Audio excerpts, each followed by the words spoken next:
How's it going, guys? This is King Jerome, FSBO expert, as well as Wisconsin Realtor. In today's video, I want to talk to you guys a little bit on how not to accidentally give leverage to your buyer, or if you are on the buying side, not to accidentally give leverage to the seller.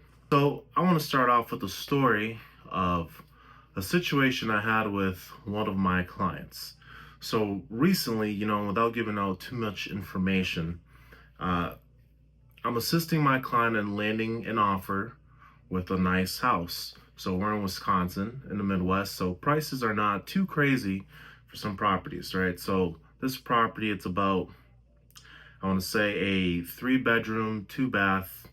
Maybe it's about 1,200 square feet on about 9 acres of land for $250,000. Yes, that sounds very cheap, especially for the size of the property, right?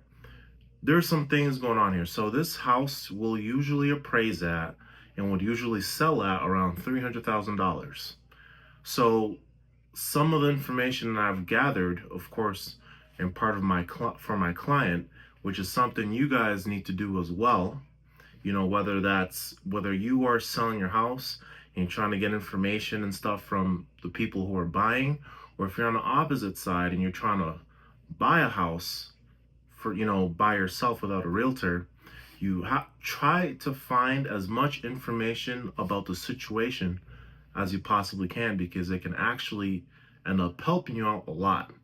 In this specific situation that I'm referring to, the owners of the home, who was a retired sheriff's deputy, he passed away that same week when he went to the hospital. Very unfortunate.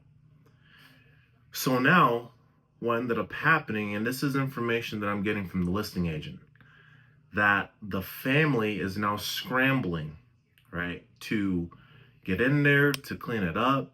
They want to sell it quickly and as fast as possible, and already had about maybe 3 or 4 other offers in there.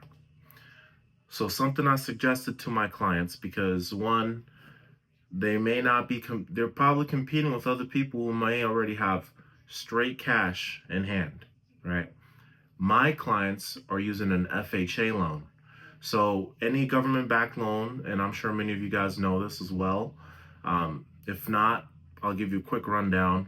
With government-backed loans, with FHA, VA, USDA, there's some very strict requirements that the federal government wants a lender to require for that borrower in order for the federal government to give the lender the promise that they will back them on this loan if that buyer defaults on it, right? That is why a lot of times it's very low down payment on FHA, no down payment on a VA, and I'm not even sure with the USDA, because it's personally something I have never personally used or dealt with. So in this situation, I suggested to them, hey, I think your best bet, since you guys don't got cash in hand or anything like that, is knowing the situation that they're in, offer them the opportunity that you will take care of anything they don't want to move out of this house, that you will remove at your own expense, get rid of it. That way it's easier for them in this difficult time, right? Now, one, I want to be upfront and say I wasn't trying to be shady or anything like that, or especially take advantage of this very unfortunate situation for this family.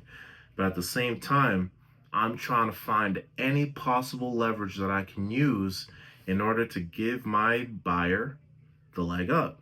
So this ended up working, and we got the accepted offer. Now, maybe about a week or two in, FHA does their appraisal, and if you guys have ever dealt with FHA or VA, you guys know there's some very small, minuscule things that we would consider minor, but they consider a really big deal. And that's something that we ended up dealing with. So there was a lot of chipping paint. So it's a big no-no with chipping paint, as well as, not having handrails on staircases. So something that my buyer asked me was, hey, is it possible if we could get the price knocked down, because this is going to cost me a lot of money. And it's something also that his lender suggested him that he should ask for. So I carefully cautioned him. I'm like, listen, that sounds great and all, but the problem here is that if we do this and we go through with this, we can potentially give the seller the opportunity to find a way out of this deal if they no longer wanted to do this deal. So a big misconception, I think, that some people at the first time going through, buying a house or obtaining real estate, or maybe even if this is your first time selling your house, is that let's say it's been so long, since that whole transaction thing has gone through. Um, a big misconception is if you want to pull out of the deal, you can just pull out of the deal and it's no big deal. A lot of times you cannot do that without incurring some legal uh, ramifications, right? So, for example, earnest money is like one of those quick, easy, slap on the wrist. Like, you're gonna pay for this one way or another. And if it's even worse, it can get down to small claims court and maybe even further beyond that. So this is one thing that I know that happens to a lot of people. Um, that once they get an accepted offer, they're gonna want a little more. When you and a buyer, you guys agree on a purchase price or on the offer that they offered you, you like the offer, you like the things that they have in there, you guys accept it, it's now binding. The only ways out of that contract are outlined in that offer to purchase, the only ways you can get out of it. Whether that's failure to obtain a loan, that'll be in there, or financial commitment, that'll be in there. If not, that's not going to save you. If there's a time of the essence, meaning if you're not able to get certain things by a certain date done, they're going to be able to weasel out of that contract. Things like, I'm brain farting the other stuff because I started thinking about the time of the essence thing. And this is another one. For example, say in the contract or in the offer to purchase, the buyer tells you they'll have to give them about 25 days to have an appraiser come through for financing commitment and all that. If they get to day 26 and an appraisal has not been done, an appraisal will no longer be able to get them out of that deal at all. Or in the vice versa, say you have another buyer who's offering you way more money than this buyer was, but you're already locked in with this buyer, you can now cut ties with this buyer legally because they have violated that time contingency to get you the appraisal that needed to be done, and you can drop them like it's hot.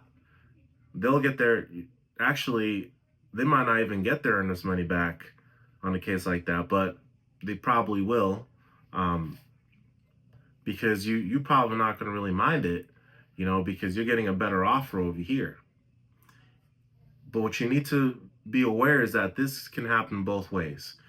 If someone they got under contract with you and say they're just having buyer's remorse now, or suddenly they're not comfortable moving forward, but you need your home sold, because say maybe you have another home lined up that's dependent on the sale of this home, you cannot give them any leverage whatsoever to get out of it. So if there's like something like a deadline that gets missed, or even a repair that cannot be completed in a specific amount of time, that can give them the ability to get out of there and take their earnest money and get out of that deal. And now you are stuck like Chuck in the pickup truck, and no home to, nothing to close your current home while waiting, or while the other listing agent or the other sellers, are